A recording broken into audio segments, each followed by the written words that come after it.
Chapter 21 vigil on a pine tree. ये Boston अगले दिन पौड़ी लौट गया और उसके अगले ही सुबह जब मैं रुद्रप्रयाग के पूर्व की ओर पहाड़ियों पर बसे गांवों में जा रहा था, मुझे गांव से बाहर जाती पगडंडी पर आदमखोर के पंजों के निशान मिले। उसी गांव में पिछली रात तेंदुए ने एक घर का दरवाज़ा तोड़ने की कोशिश की थी, जिसके भीतर तेज खांसी से पीड़ित एक बच्चा मौजूद था। मैंने इन निशानों का लगभग 2 मील तक पीछा किया।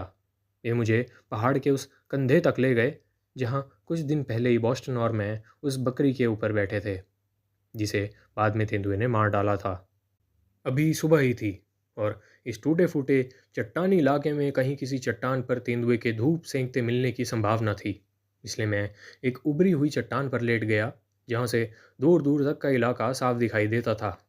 पिछली शाम बारिश हुई थी, जिससे तेंदुए के निशान मिल सके थे और हवा का धुंधलापन भी धुल गया था।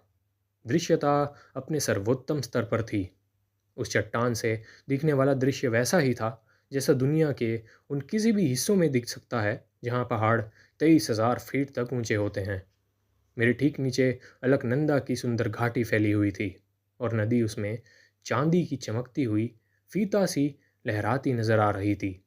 नदी के पार ही पहाड़ी पर छोटे छोटे गांव बिखरे पड़े थे, कहीं केवल एक ही फूस की झोपड़ी तो कहीं स्लेट की छतों वाले घरों की लंबी कतारें।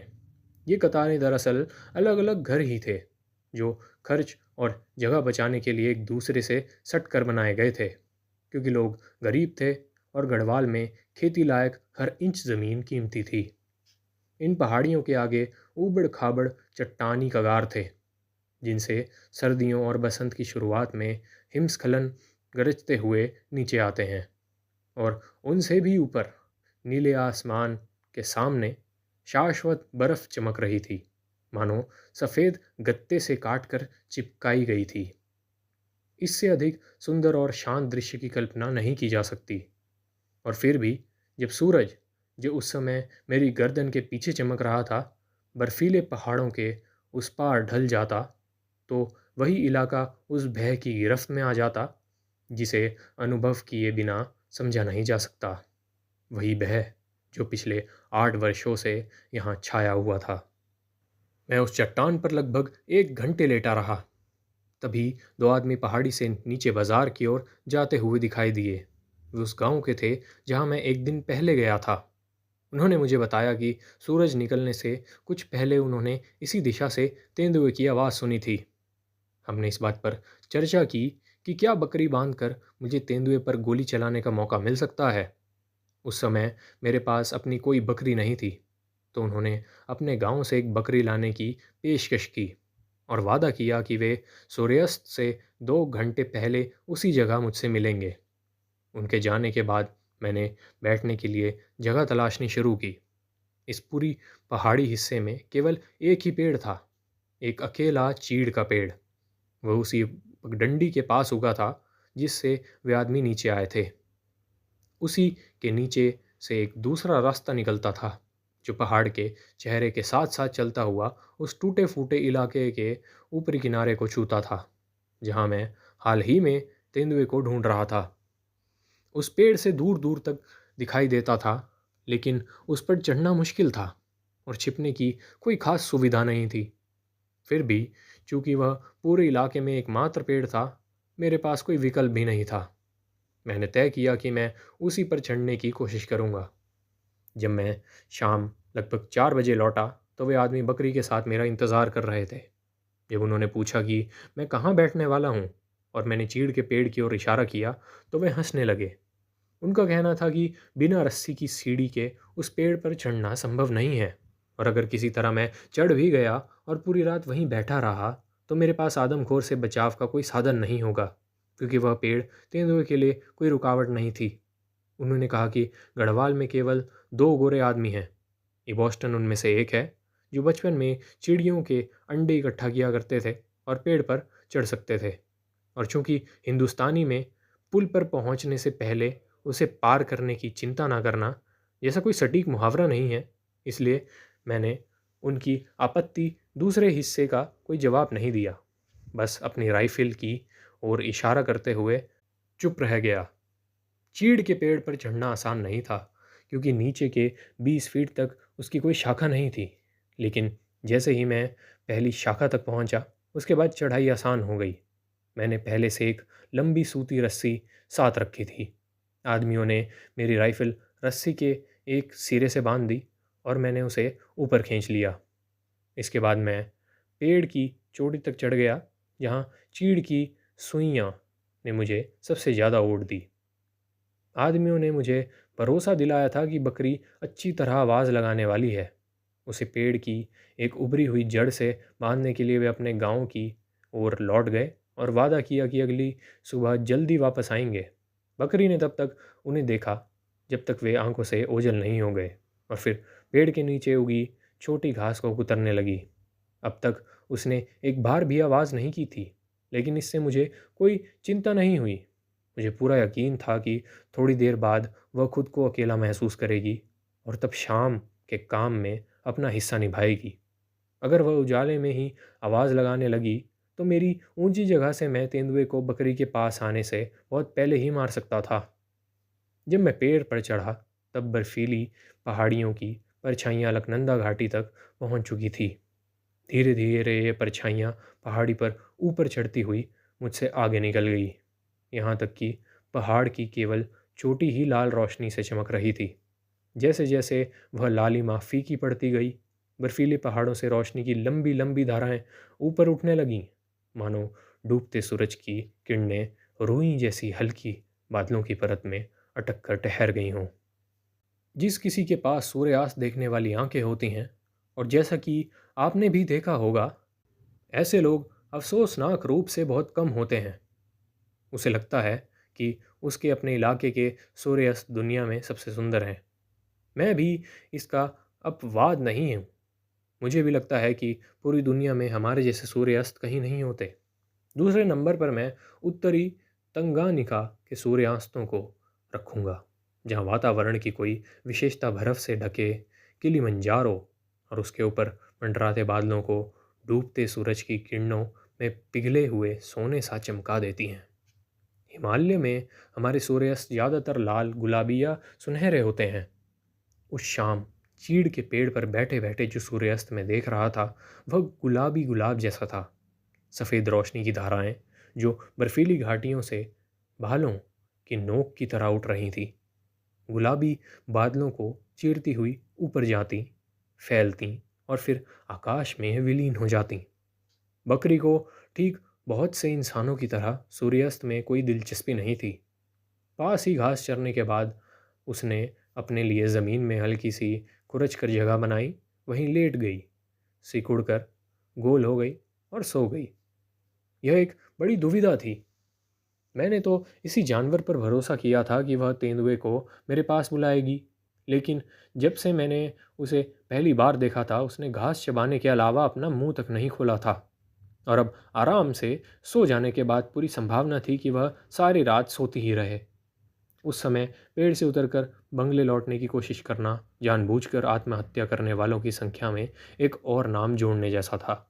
और चूंकि मुझे आदमखोर को मारने के लिए कुछ ना कुछ करना ही था, और जब शिकार सामने ना हो तो एक जगह दूसरी से बेहतर नहीं होती, मैंने वहीं टिके रहने और खुद ही तेंदुए को बुलाने की कोशिश करने का फैसला किया। अगर मुझसे पूछा जाए कि भारतीय जंगलों में बिताए गए इन तमाम वर्षों में मुझे सबसे ज़्यादा आनंद किस चीज़ से मिला, तो मैं बिना किसी हिचक के कहूँगा, जंगलों के जीवों की भाषा और उनके स्वभाव की समझ से। जंगल में कोई एक सार्वभौमिक भाषा नहीं होती। हर प्रजाति की अपनी भाषा होती है। कुछ की शब्दावली सीमित होती है, जैसे साही या गिद्ध, लेकिन हर प्रजाति की भाषा जंगल के बाकी जीव समझते हैं। इंसान की आवाज़ की डोरियां जंगल के अधिकांश जीवों से ज़्यादा लचीली होती हैं। एकमात्र अपवाद है कलगीदार, तार पूंछ वाला ड्रोंगो। इसी वजह से इंसान बहुत से पक्षियों और जानवरों के साथ संवाद कर सकता है। जंगल की भाषा की नकल करने की यह क्षमता अगर सही ढंग से इस्तेमाल की जाए तो बहुत काम आ सकती है। इसका एक उदाहरण ही काफ़ी है।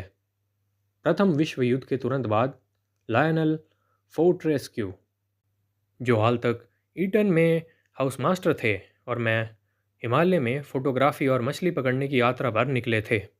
एक शाम तक एक विशाल पर्वत की तलहटी में स्थित एक वन बंगले पर पहुंचे। उस पर्वत के दूसरी ओर हमारा लक्ष्य था, कश्मीर की घाटी। कई दिनों से हम कठोर ज़मीन पर लगातार चल रहे थे, और चूंकि हमारा सामान ढोने वाले आदमियों को विश्राम की आवश्यकता थी, इसलिए हमने तय किया कि एक दिन वहीं रुकेंगे। अगले दिन जब फोर्ट ए रेस्क्यू अपने नोट्स लिख रहे थे, मैं पर्वत की खोज पर निकल पड़ा, कश्मीर के हिरण को देखने या मारने की उम्मीद में। कश्मीर में शिकार कर चुके मित्रों ने मुझे बताया था कि अनुभवी शिकारी की मदद के बिना इन हिरणों में से किसी को भी मार पाना संभव नहीं है, और वन बंगले के प्रभारी चौकीदार ने भी इसी बात की पुष्टि की। फिर भी पूरा दिन मेरे सामने था, इसलिए नाश्ते के बाद मैं अकेला निकल पड़ा, इस बारे में ज़रा भी जानकारी ना होते हुए कि लाल हिरण किस ऊंचाई पर रहते हैं या किस तरह की ज़मीन पर मिलते हैं। जिस पर्वत से होकर कश्मीर जाने का दर्रा पड़ता है, उसकी ऊंचाई लगभग 12,000 फीट है। जब मैं 8,000 फीट तक चढ़ चुका था, तभी एक तूफान आ गया। बादलों के रंग से मैं समझ गया कि ओलों की बौछार होने वाली है, इसलिए मैंने बहुत सावधानी से एक पेड़ चुना जिसके नीचे शरण ली जा सके। मैंने मनुष्य और जानवरों को ओलों और उनके साथ आने वाली बिजली से मरते देखा है, इसलिए नुकीली चोटियों वाले बड़े फर के पेड़ों को छोड़कर मैंने एक छोटा, गोल चोटी वाला और घने पत्तों वाला पेड़ चुना। सूखी लकड़ियाँ और फर के शंकु इकट्ठा करके मैंने आग जलाई। 1 घंटे तक, जब ऊपर गरजते बादल थे और ओले जोर से बरस रहे थे, मैं अपने पेड़ की जड़ में सुरक्षित और गर्म बैठा था। जैसे ही ओले थमे, सूरज निकल गया, और मैं अपनी शरण से बाहर कदम रखते हुए ही मानो किसी परी लोक में पहुंच गया। ज़मीन पर बिछे ओलों से असंख्य चमकते हुए बिंदु चल रहे थे, और हर चमकती पत्ती और घास का हर तिनका उस रोशनी में अपना हिस्सा जोड़ रहा था। 2-3 हज़ार फीट और ऊपर चढ़ने पर मैं एक चट्टानी उभार पर पहुंचा, जिसके नीचे नीले पर्वतीय पोपी फूलों की क्यारी थी। हिमालय के इन सबसे सुंदर जंगली फूलों के ईंठल टूटे हुए थे, फिर भी स्वच्छ सफ़ेद ओलों की पृष्ठभूमि में खड़े ये आसमानी नीले फूल ऐसा दृश्य रच रहे थे जिसे भुलाया नहीं जा सकता। चट्टानें चढ़ने के लिए बहुत फिसलन भरी थी, और पहाड़ी की चोटी तक जाने का कोई विशेष कारण भी नहीं दिखता था। इसलिए पहाड़ी की समोच्च रेखाओं के साथ चलते हुए मैं बाईं ओर मुड़ गया। आधा मील तक विशाल फर के पेड़ों के जंगलों से गुजरने के बाद मैं एक घासदार ढलान पर पहुंचा, जो पहाड़ी की चोटी से शुरू होकर कई हज़ार फीट नीचे जंगल में उतरती थी। जब मैं पेड़ों से निकलकर उस घासदार ढलान की ओर बढ़ा, तो उसके दूसरी ओर एक छोटे से टीले पर एक जानवर खड़ा दिखाई दिया, पीठ मेरी ओर और पूंछ मेरी दिशा में। शिकार की पुस्तकों में देखे चित्रों से मैं समझ गया कि यह कश्मीर का लाल हिरण है, और जब उसने सिर उठाया तो पता चला कि वह मादा एक हाइंड है। घासदार ढलान की मेरी ओर की तरफ जंगल के किनारे से लगभग 30 गज दूर, लगभग 4 फीट ऊंची एक बड़ी अलग थलग चट्टान थी। उस चट्टान और टीले के बीच की दूरी लगभग 40 गज थी। जब जब हिरण घास चरने में मग्न होती, मैं धीरे धीरे आगे बढ़ता, और जैसे ही वह सिर उठाती, मैं स्थिर हो जाता। इस तरह रेंगते हुए मैं चट्टान की आड़ तक पहुंच गया। हिरनी स्पष्ट रूप से पहरेदार की भूमिका में थी। हर बार सिर उठाते समय जिस तरह वह दाईं ओर देखती, उससे मुझे पता चल गया कि उसके साथी मौजूद हैं, और वे किस दिशा में हैं। घास पर उससे और पास जाना बिना देखे गए संभव नहीं था। जंगल में वापस जाकर ऊपर से नीचे की ओर काम करना कठिन नहीं होता, लेकिन इससे मेरा उद्देश्य पूरा नहीं होता, क्योंकि हवा पहाड़ी से नीचे की ओर बह रही थी। एक विकल्प रहा था कि जंगल में लौटकर घासदार ढलान के निचले सिरे के चारों ओर से घूम कर आऊँ, लेकिन इसमें समय लगता और कड़ी चढ़ाई करनी पड़ती। इसलिए अंततः मैंने तय किया कि जहाँ हूँ वहीं रहूँ, और देखूँ कि ये हिरण जिन्हें मैं पहली बार देख रहा था, क्या तेंदुए की आवाज़ पर उसी तरह प्रतिक्रिया देती हैं जैसे चीतल और सांभर देते हैं। मुझे पता था कि इस पर्वत पर कम से कम एक तेंदुआ मौजूद है। उसकी खरोंच के निशान मैंने दिन में पहले ही देख लिए थे। केवल एक आंख बाहर दिखाते हुए मैं तब तक इंतज़ार करता रहा जब तक हिरणी घास चरने में व्यस्त ना हो गई, और फिर मैंने तेंदुए की आवाज़ निकाली। मेरी आवाज़ सुनते ही हिरणी घूम गई और अपने अगले पैरों से ज़मीन पर ज़ोर ज़ोर से ठक ठक करने लगी। यह उसके साथियों के लिए चेतावनी थी कि सावधान हो जाएं। लेकिन वे साथी, जिन्हें मैं देखना चाहता था, तब तक हिलने वाले नहीं थे जब तक वह पुकार न लगाए, और वह तब तक पुकारने वाली नहीं थी जब तक उसे तेंदुआ दिखाई ना दे जाए। मैं भूरे रंग का ट्रीट कोट पहने हुए था। चट्टान के पीछे से मैंने अपने बाएं कंधे का कुछ इंच हिस्सा बाहर निकालकर उसे ऊपर नीचे हिलाया। यह हलचल हिरनी ने तुरंत देख ली। वह तेजी से कुछ कदम आगे बढ़ी और पुकारने लगी। जिस खतरे की चेतावनी वह खुरों से जमीन पीट कर दे रही थी, अब वह उसकी नज़र में आ चुका था, और अब उसके साथियों के लिए उसके पास आना सुरक्षित था। सबसे पहले एक साल का छोटा हिरण आया, जो ओलों से ढकी जमीन पर नफासत से चलते हुए हिरनी के पास आ खड़ा हुआ। उसके बाद 3 नर हिरण आए, और अंत में एक बूढ़ी हिरणी भी आ गई। अब पूरे 6 हिरण, पूरा झुंड 35 गज की दूरी पर साफ दिखाई दे रहा था। हिरनी अब भी पुकार रही थी, जबकि बाकी हिरण पूरी तरह स्थिर खड़े थे। उनके कान कभी सख्त होकर खड़े हो जाते, तो कभी आगे पीछे घूमते, आवाज़ और हवा की दिशा को परखते हुए, और उनकी निगाहों मेरे पीछे जंगल में टिकी हुई थी। पिघलते ओलों पर बैठना ना असुविधाजनक था, ना ही सूखा।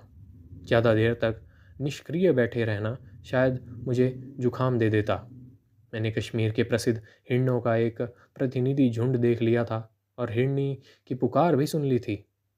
लेकिन एक चीज़ और बाकी थी। मैं एक नर हिरण की पुकार सुनना चाहता था।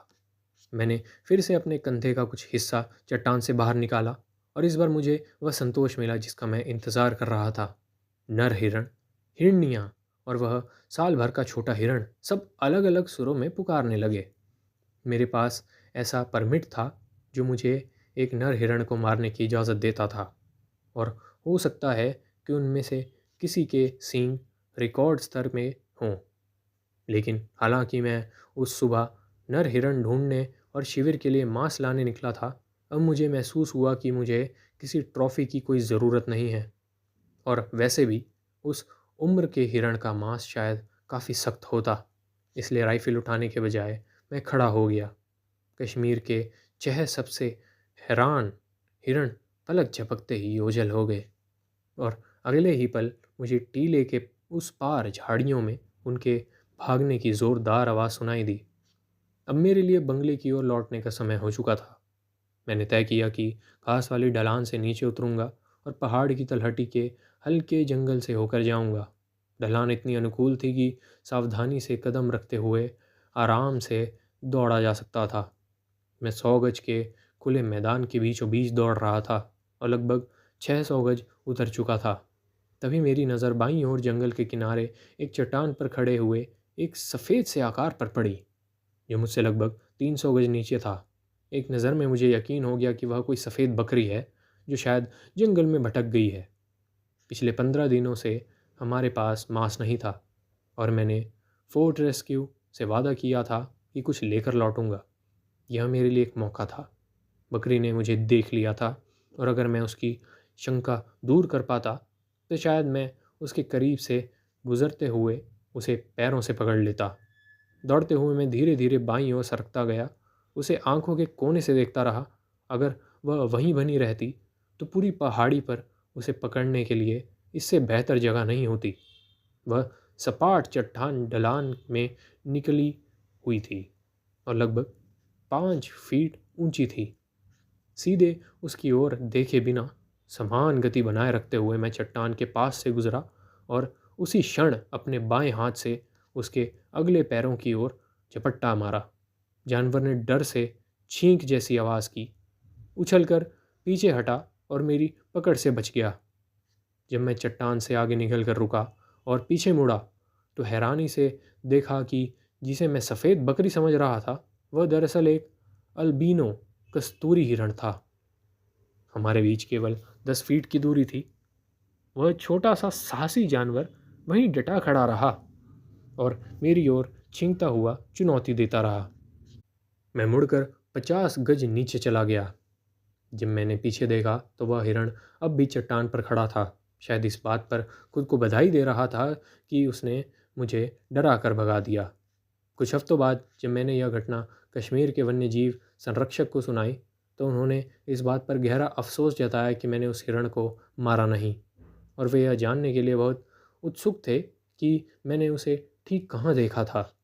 लेकिन जगहों को याद रखने और उनका सही वर्णन करने में मेरी स्मृति अफसोसनाक रूप से कमज़ोर है, इसलिए मुझे नहीं लगता कि वह विशेष अल्बिनो कस्तूरी हिरण आज किसी संग्रहालय की शोभा बढ़ा रहा होता। यह संभव है कि मेरी इस बात पर आपत्ति की जाए कि टीले पर खड़े उन 6 हिरणों ने अपने कानों से आवाज़ और हवा की दिशा को परखा था। फिर भी मैं इस बात पर अड़ी हूँ कि न केवल हिरण बल्कि ज़मीन के ऊपर रहने वाले सभी जानवर हवा की दिशा अपने कानों से ही तय करते हैं। मेरी ज़िंदगी कई बार इस बात पर निर्भर रही है कि हवा किस दिशा में बह रही है, और जैसे मैं इस जानकारी के लिए अपने कानों पर भरोसा करता हूँ, वैसे ही जंगली जानवर अपने कानों पर ही निर्भर रहते हैं। इंसान हवा की दिशा जानने के लिए कई अनावश्यक तरीके का इस्तेमाल करता है, जैसे धूल उछालना, सिगरेट का धुआं उड़ाना, उंगली चाटना वगैरह। पर ये तरीके जानवरों के लिए उपलब्ध नहीं होते। वे पूरी तरह उन साधनों पर निर्भर रहते हैं जो प्रकृति ने उन्हें दिए हैं, और वह हैं उनके कान। नर तेंदुए अपने क्षेत्र में अपने ही जाति के किसी दूसरे नर के दखल को बिल्कुल बर्दाश्त नहीं करते।